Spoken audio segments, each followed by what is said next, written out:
Hello everyone, आप सभी को बहुत बहुत हार्दिक स्वागत करता हूं अपने यूट्यूब चैनल क्लास मॉनिटर में। आज मैं लेके आया हूं साइंस सेट प्रैक्टिस। आज मेरा चौथा लेक्चर रहेगा। इससे पहले मैंने 3 ऑलरेडी अपलोड कर दिए हैं थंबनेल के आधार पे। आज मैं यूथ कंपटीशन बुक का चौथा लेक्चर सेट प्रैक्टिस लेकर आया हूं, जो कि आरआरबी एनटीपीसी का प्रीवियस ईयर पिछले 10 सालों में पूछा गया पिछला जो सवाल है वो सारे सवाल आपके सामने प्रस्तुत करने वाला हूँ। अंत तक जरूर बने रहिएगा, बहुत सारे कंटेंट यहाँ से मिलेगी। और याद रखना, इससे पहले मैंने 3 ऑलरेडी अपलोड कर दिए हैं सेट प्रैक्टिस। नहीं देखे तो प्लीज़ विजिट कीजिए, प्लेलिस्ट में आपको सारा मिल जाएगा। ठीक है, तो बिना देरी किए शुरुआत करते हैं हम लोग। पहले आज हम बायोलॉजी शुरुआत कर रहे हैं सेट प्रैक्टिस का। आज हम लोग साइंस का बायोलॉजी शुरुआत कर रहे हैं। और बायोलॉजी में हम लोग जैसे पहला चैप्टर है आपका कोशिका, तो कोशिका से संबंधित जितने भी रेलवे में पूछा गया सवाल है वो सारे सवाल आज के इसी लेक्चर में हम लोग संबंधित सवाल देखेंगे। ठीक है, उसके बाद अंत में हम लोग देखेंगे उसके जो अध्ययन होती है वो शाखा ब्रांचेस, वो सारे हम लोग देखेंगे। ठीक है, तो मजा आएगा बहुत ही घंटा, यहाँ अंत तक जरूर बने रहिएगा। चलिए शुरुआत करते हैं। तो पहला सवाल है कि जीवों के वर्गीकरण के अध्ययन को क्या कहा जाता है। तो यह रखना है, जीवों के अध्ययन के वर्गीकरण के अध्ययन को क्या कहा जाता है। तो यह रखना वर्गीकी कहा जाता है। ठीक है, अगला सवाल आते हैं, मनुष्य के अध्ययन को क्या कहा जाता है। तो यह रखना, मनुष्य के अध्ययन को क्या कहा जाता है, एंथ्रोपोलॉजी कहा जाता है। ठीक है, आरआरबी एनटीपीसी 2016 में पूछा गया। अगला सवाल, जंतु विज्ञान की किस शाखा का मानव जाति के समाज शास्त्र के अध्ययन से गहरा संबंध है। तो याद रखना, जंतु विज्ञान अभी हम लोग पढ़े एंथ्रोपोलॉजी, उसी से संबंधित है। नेक्स्ट आते हैं, नेक्स्ट है कि निषेचन, विकास, विभाजन और विभिन्नता के अध्ययन को क्या कहा जाता है। तो याद रखना, उसे भ्रूण विज्ञान कहा जाता है। ठीक है, नेक्स्ट आते हैं, सवाल है कि पौधों में बीमारियों का अध्ययन और वह तरीका जिससे पौधे विरोध करते हैं या संक्रमण से सामना करता है उसे क्या कहा जाता है। तो उसे फाइटोपैथोलॉजी कहा जाता है। ठीक है, नेक्स्ट सवाल आते हैं, जीवित चीजों पर मृदा के प्रभाव के अध्ययन मृदा विज्ञान की शाखा के अंतर्गत आता है। तो इसे एडाफोलॉजी कहा जाता है। ठीक है, आरआरबी एनटीपीसी देखना है, सारे सवाल जो है ना कहीं ना कहीं रेलवे के द्वारा पूछा गया है। ठीक है, प्रीवियस ईयर सवाल आपके सामने प्रस्तुत कर रहा हूँ। अगला सवाल, शरीर विज्ञान और चिकित्सा की वह शाखा जो पुरुषों के विशिष्ट रोगों एवं स्थितियों से संबंधित है उसे क्या कहा जाता है। तो याद रखना, उसे एंड्रोलॉजी कहा जाता है। याद रखना है, उसे एंड्रोलॉजी कहा जाता है। अगला सवाल, चिकित्सा विज्ञान की प्रशाखा यकृत के उपचार और अध्ययन से संबंधित है उसे क्या कहा जाता है। तो यह रखना, चिकित्सा विज्ञान की प्रशाखा और यकृत के उपचार से संबंधित उसे हिपेटोलॉजी कहा जाता है। याद रखना है, हिपेटोलॉजी। यह शानदार सवाल है। अगला सवाल आते हैं, जीवों के वर्गीकरण से संबंधित जीव विज्ञान को किस शाखा के अंतर्गत रखा गया है। तो यह रखना, वर्गीकी। अगला सवाल, जंतु विज्ञान के अध्ययन किससे होती है। तो यार जानवरों का जो अध्ययन होता है उसे जंतु विज्ञान कहा जाता है। नेक्स्ट सवाल आते हैं, एकदम बेसिक से कॉन्सेप्ट सारे सवाल जो आरआरबी जितना भी पूछा गया है वो सारे सवाल करूंगा इसी वीडियो में, जितना भी कोशिका और जो है अध्ययन से संबंधित रहेगा पहला चैप्टर से वो सारे सवाल। ठीक है, अगला सवाल है कि कौन तत्वों और मानव जैसी प्रजातियां जैसे बंदर, वानर, वन मानुष आदि के व्यवहार का अध्ययन करता है। तो उसे प्राइमेटोलॉजी कहा जाता है। बहुत ही इंपॉर्टेंट सवाल है ये। अगला सवाल, मकड़ी के अध्ययन को क्या कहा जाता था। आर्केनोलॉजी कहा जाता है। मकड़ी के अध्ययन को आर्केनोलॉजी कहा जाता है। ठीक है, ये सारे सवाल जो है वो सारे प्रीवियस ईयर सवाल। सेरोलॉजी का अध्ययन किससे है। तो छिपकली का अध्ययन, जो सेरोलॉजी का अध्ययन है छिपकली के होती है। छिपकली का अध्ययन जो है सेरोलॉजी करता है। पक्षियों के अध्ययन को क्या कहा जाता है। तो ऑर्निथोलॉजी कहा जाता है। ठीक है, नेक्स्ट आते हैं, प्राचीन काल के जानवरों, पौधों और अन्य जीवों के संरचित अवशेषों या चिन्हों के अध्ययन को किस विज्ञान के अंतर्गत रखा गया। तो जीवाश्म विज्ञान के अंतर्गत। नेक्स्ट आते हैं, पैलियोंटोलॉजी के अध्ययन से क्या संबंधित है। याद रखना, जीवाश्मों से संबंधित है। नेक्स्ट सवाल आते हैं, जीवाश्म के अध्ययन को क्या कहा जाता है। तो जीवाश्म विज्ञान यानी पैलियोंटोलॉजी कहा जाता है। इंपॉर्टेंट सवाल है पैलियोंटोलॉजी। अगला सवाल आते हैं, पादप विज्ञान में किसकी अध्ययन किया जाता है। तो प्लांट्स यानी पौधा का किया जाता है। ऑन्कोलॉजी बीमारी जो है किससे संबंधित है। तो यार ना, कैंसर से। ठीक है, कैंसर से उपचार जो है ऑन्कोलॉजी बीमारी से जुड़ा है। अगला सवाल, कवक विज्ञान को क्या कहा जाता है। तो यार ना, कवक विज्ञान को जो है माइकोलॉजी कहा जाता है। ठीक है, माइकोलॉजी। कवक विज्ञान को माइकोलॉजी कहा जाता है और शैवाल विज्ञान को क्या कहा जाता है। तो फाइकोलॉजी। ठीक है, अगला सवाल आते हैं, कवक का अध्ययन क्या कहलाता है। तो याद रखना, माइकोलॉजी। और ऑनरियोलॉजी किससे संबंधित है। याद रखना, सपन से, सपना देखते हैं ना हम लोग, उससे संबंधित है। ठीक है, ऑनरियोलॉजी। सेरिकल्चर रेशम कीट से संबंधित है।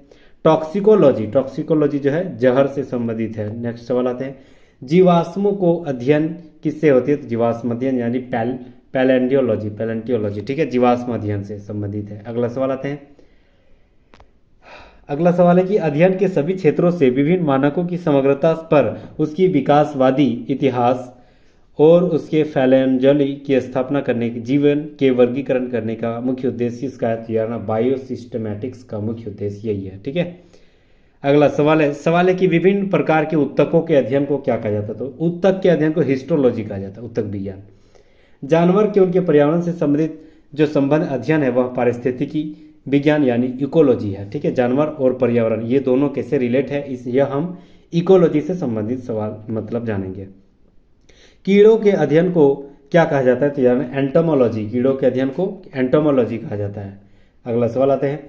कौन सी एक शाखा है विज्ञान की वह जिसके अंतर्गत जीवित और जीवाश्म दोनों रूपों में पौधों के परागण, जीव बीजाणुओं और कुछ सूक्ष्म प्लवक के जीवों से संबंधित अध्ययन पाए जाते हैं। तो पैलियोलॉजी कहा जाता है। अगला सवाल आते हैं। उभयचरों के अध्ययन से संबंधित प्राणी विज्ञान जूलॉजी किसकी शाखा है। तो हर्पेटोलॉजी। अगला सवाल आते हैं। पालतू कुत्तों का वैज्ञानिक अध्ययन किसे कहा जाता है। साइनोलॉजी। पालतू कुत्ता जो है जो घर में हम लोग पालते हैं उसके वैज्ञानिक अध्ययन को साइनोलॉजी कहा जाता है। बहुत ही शानदार सवाल बनेंगे यहाँ से। विज्ञान की वह शाखा जिसे चीरोपॉडी शरीर से संबंधित है तो वह याद रखना पैरों से संबंधित है। अगला सवाल आते हैं। कोशिका के अध्ययन को क्या कहा जाता है। तो याद रखना साइटोलॉजी। इंपॉर्टेंट सवाल। कौन सी जो है किसका अध्ययन सूक्ष्मदर्शी के माध्यम से देखी गई कोशिकाओं, उत्तकों और अंगकों की सूक्ष्म शरीर रचना माइक्रो एनाटॉमी के अध्ययन के विज्ञान को कहा जाता है। तो यार ना हिस्टोलॉजी, ठीक है। उत्तक विज्ञान यानी उत्तक के अध्ययन से संबंधित है हिस्टोलॉजी। अगला सवाल आते हैं। पशुओं के व्यवहार के वैज्ञानिक और वस्तुनिष्ठ अध्ययन को क्या कहा जाता है। तो याद रखना एथोलॉजी कहा जाता है। अगला सवाल आते हैं। पैलियोंटोलॉजी नामक संकाय अध्ययन से क्या संबंधित है। तो याद रखना जीवाश्म के आधार पर पृथ्वी से बने इतिहास। नेक्स्ट आते हैं। मछलियों के अध्ययन को क्या कहा जाता है। तो याद रखना है इसे इक्थियोलॉजी कहा जाता है। मछली के अध्ययन को इक्थियोलॉजी कहा जाता है। अगला सवाल। फलदार फसलों का अध्ययन खेती किसे होती है। तो याद रखना है पोमोलॉजी। फलदार खेती हो गया, फसल हो गया, उसके अध्ययन को पोमोलॉजी कहते हैं। अगला सवाल आते हैं। जड़ी बूटी खेती का संबंध जो है जो उसे क्या कहा जाता है। याद रखना है ओलेरीकल्चर, ठीक है। ओलेरीकल्चर यानी सब्जी हो गया, जड़ी बूटी हो गया, ये सारे जो है ओलेरीकल्चर से संबंधित है। अगला सवाल। डेंड्रोलॉजी है जो वुड प्लांट मतलब काठ का जो लकड़ी है ना उससे संबंधित है डेंड्रोलॉजी। अगला सवाल आते हैं। ऑर्निथोलॉजी पक्षी से संबंधित है। ऑर्निथोलॉजी, ठीक है। उड़निथोलॉजी उड़ ऐसे याद रख सकते हैं। अगला सवाल। चिकित्सा विज्ञान की वह शाखा जो किडनी के लिए जानी जाती है। तो याद रखना उसे नेफ्रोलॉजी कहा जाता है। वृक्क विज्ञान, ठीक है। जो किडनी से संबंधित है उसे नेफ्रोलॉजी। नेफ्रॉन जहां से संबंधित है वो किडनी है। अगला सवाल आते हैं। सवाल है कि मानव शरीर में कोशिकाओं की खोज किसने किया था। तो यह रखना रॉबर्ट हुक ने 1665 में, ठीक है। कॉर्क की छाल में किया था रॉबर्ट हुक ने, लेकिन वह एक मृत कोशिका थी, याद रखना है, ठीक है। अगला सवाल आते हैं। कोशिका के नियंत्रण केंद्र कौन होते हैं। तो याद रखना उसे केंद्रक न्यूक्लियस कहा जाता है। अगला सवाल। कोशिका में उपापचय की क्रिया किसमें होती है। तो माइटोकॉन्ड्रिया से होती है, ठीक है। माइटोकॉन्ड्रिया से होती है उपापचय की क्रिया यानी उसके पावर जनरेट जो है माइटोकॉन्ड्रिया से होती है। अगला सवाल आते हैं। कोशिका का मास्टर किससे कहा जाता है। तो यार नाभिक यानी न्यूक्लियस को कहा जाता है कोशिका का मास्टर। अगला सवाल आता है। किसी कोशिका में मौजूद सबसे बड़ा कोशिकांग कौन सा है। तो यार ना नाभिक। सबसे बड़ा कोशिकांग माने कोशिका का अंग सबसे बड़ा है नाभिक है यानी न्यूक्लियस है। अगला सवाल आते हैं। कोशिकांग को कोशिका का प्रोटीन कारखाना किसे कहा जाता है। बहुत इंपॉर्टेंट सवाल है। तो प्रोटीन कारखाना राइबोसोम को कहा जाता है, ठीक है। राइबोसोम को कोशिका का प्रोटीन कारखाना कहा जाता है। अगला सवाल आते हैं। एलपी में पूछा गया। कोशिकाओं के आत्मघाती की थैली या आत्महत्या की थैली किसे कहा जाता है। तो याद रखना लाइसोसोम। ये भी इंपॉर्टेंट सवाल है, ये भी एसएससी सीजीएल में पूछा गया, ठीक है। कोशिका अंगक आत्महत्या की थैली जो है लयन काय में जाना जाता है। अगला सवाल आते हैं। कोशिका के हिस्से में प्रोटीन बनाया जाता है। तो राइबोसोम में प्रोटीन बनती है। अगला सवाल आते हैं। कोशिकांग केवल पशु कोशिका में पाया जाता है, उसे लाइसोसोम कहा जाता है, ठीक है। केवल पशु कोशिकाओं में मतलब पशु के कोशिका में ही केवल लाइसोसोम पाया जाता है। अगला सवाल आते हैं। जीवन की मूलभूत इकाई क्या है। तो यार ना कोशिका है। शरीर में लगी चोट की मरम्मत के लिए कोशिका विभाजन का प्रयोग किस में होती है। तो केवल समसूत्री विभाजन में। अगला सवाल आते हैं। एक पशु शरीर के सबसे बड़ी कोशिका, पशु यानी मतलब जंतु, पशु मतलब सिर्फ जानवर नहीं मतलब हम लोग का भी जंतु वाला बोल रहा है ना, तो एक जंतु कोशिका में सबसे बड़ी कोशिका किसको कौन सी है, तो यार न्यूरॉन की कोशिका। अगला सवाल आते हैं, कोशिका सिद्धांत कब लागू नहीं होती, कहाँ लागू नहीं होती, तो विषाणु में लागू नहीं होती है। नेक्स्ट आते हैं, नेक्स्ट है कि जीव कोशिका सिद्धांत के अनुरूप कौन सा नहीं है, तो वायरस नहीं है। जीव कोई जीवित और अजीवित कौन दोनों माना जाता है, तो यार ना विषाणु। विषाणु की एक खूबी है कि वह एक जो है अपने मतलब इंडिपेंडेंट जब रहेगा विषाणु वायरस तो वह मृत होगी, और जैसे ही किसी जानदार चीज में वह इन्वॉल्व हो जाती है तो वो खुद क्या हो जाती है, जानदार आ जाती है, ठीक है, जान आ जाती है उसमें। अगला सवाल आता है कि कोशिका प्रयात्मक की क्रियाओं का नियंत्रण कौन करता है, तो केंद्रक करता है। नेक्स्ट है कि सूत्री विभाजन के चरण का नाम बताए जिनके दौरान विभाजित कोशिका के गुणसूत्र मध्य रेखा पर स्थित है, उसे मेटाफेज कहा जाता है। नेक्स्ट हम लोग आते हैं, सबसे बड़ी ज्ञात कोशिका कौन सी है, तो यार ना शुतुरमुर्ग का अंडा, ठीक है, शुतुरमुर्ग का अंडा जो है सबसे बड़ी ज्ञात कोशिका है। नेक्स्ट आते हैं, सूत्री विभाजन माइटोसिस का पहला चरण कौन सा है, तो यार ना पूर्वावस्था। नेक्स्ट आते हैं, प्रोफेज, प्रोफेज उसको बोलते हैं, पूर्वावस्था हिंदी है। एक पौधे कोशिका में राइबोसोम किसकी जगह लेती है, तो प्रोटीन संश्लेषण में। नेक्स्ट आते हैं, माइटोकॉन्ड्रिया का शब्द किसने दिया था, कार्ल बेंडा ने। बहुत इंपॉर्टेंट सवाल है। माइटोकॉन्ड्रिया जो कोशिका का बिजली घर कहा जाता है, उसका जो शब्द दिया था वह कार्ल बेंडा ने दिया था, ठीक है। नेक्स्ट आते हैं, कैसे याद करें, तो यहाँ भी कांड, ठीक है, बैंड, कांड बैंड एक ही साउंड कर रहा है तो उससे याद रख सकते हैं। नेक्स्ट आते हैं, कोशिकांग किसी भी बाहरी पदार्थ या खराब कोशिकांग को पचाकर कोशिका को साफ करने में मदद कौन करता है, तो यार लाइसोसोम करता है। नेक्स्ट सवाल आते हैं, एक जीवित कोशिका की संपूर्ण अवयव को जाना जाता है जिसमें साइटोप्लाज्म और नाभिक दोनों शामिल है, उसे प्रोटोप्लाज्म कहा जाता है। बहुत शानदार सवाल है, ठीक है। नेक्स्ट आते हैं, कोशिका के शक्ति गृह यानी पावर हाउस को जाना जाता है, उसे माइटोकॉन्ड्रिया मतलब माइटोकॉन्ड्रिया हिंदी है सूत्रकनिका, ठीक है। माइटोकॉन्ड्रिया को हुई पावर जनरेट यानी शक्ति गृह यानी पावर बिजली का घर कहा जाता है कोशिका का, ठीक है। नेक्स्ट आते हैं कि कोशिकांग के स्वयं के डीएनए या राइबोसोम कौन होते हैं, तो सूत्रकनिका यानी वही माइटोकॉन्ड्रिया होती है। नेक्स्ट आते हैं, यूकैरियोटिक कोशिका में आरएनए का संश्लेषण कहाँ होती है, तो केंद्रक में होती है। इंपॉर्टेंट सवाल है, याद रखना है, केंद्रक में होती है। नेक्स्ट आते हैं, कोशिका सिद्धांत का प्रस्ताव देने वाला वैज्ञानिक किसका नाम क्या था, स्लाइडेन और स्वान, ठीक है। नेक्स्ट आते हैं, वह कोशिका का अंग कौन सा है जो शोषण और ऊर्जा दोनों रासायनिक प्रक्रिया के द्वारा मतलब देती है, तो उसे माइटोकॉन्ड्रिया कहा जाता है। पादप कोशिका में हम लोग आते हैं कुछ तो पादप कोशिका में पाए जाने वाले अंग, तो सबसे पहले कोशिका भित्ति, यह केवल पादप कोशिका में पाया जाता है। इसका काम क्या है, तो यार ना कोशिका का निश्चित आकार देना, कठोरता प्रदान करना और प्लाज्मा झिल्ली और आंतरिक संरचनाओं को सुरक्षा प्रदान करना, ठीक है। प्लास्टिड जो है यह भी केवल पादप कोशिका में पाया जाता है, मतलब जो पेड़ पौधा में यही पाया जाता है, ठीक है। इसका 3 प्रकार, एक क्लोरोप्लास्ट जो कि प्रकाश संश्लेषण में मदद करता है, क्रोमोप्लास्ट जो कि फूलों और फलों में रंग प्रदान करता है, और ल्यूकोप्लास्ट जो कि भोजन भंडार संचलन में काम देता है, ठीक है। प्लास्टिड का यही काम है। नोट में है कि सेंट्रोसोम नामक संरचना केवल जंतु कोशिका में पाई जाती है, यह केंद्र के ऊपर पाए जाने वाले छोटे पिंड है। नेक्स्ट आते हैं, पौधों में पाया जाने वाला नीला, बैगनी या लाल फ्लेवोनॉइड वर्णक उपस्थिति का क्या कारण है, तो यार ना पौधा में जो नीला है, बैगनी, लाल, ये कलर जो है कहाँ से आते हैं, तो यार ना एंथोसाइनिन।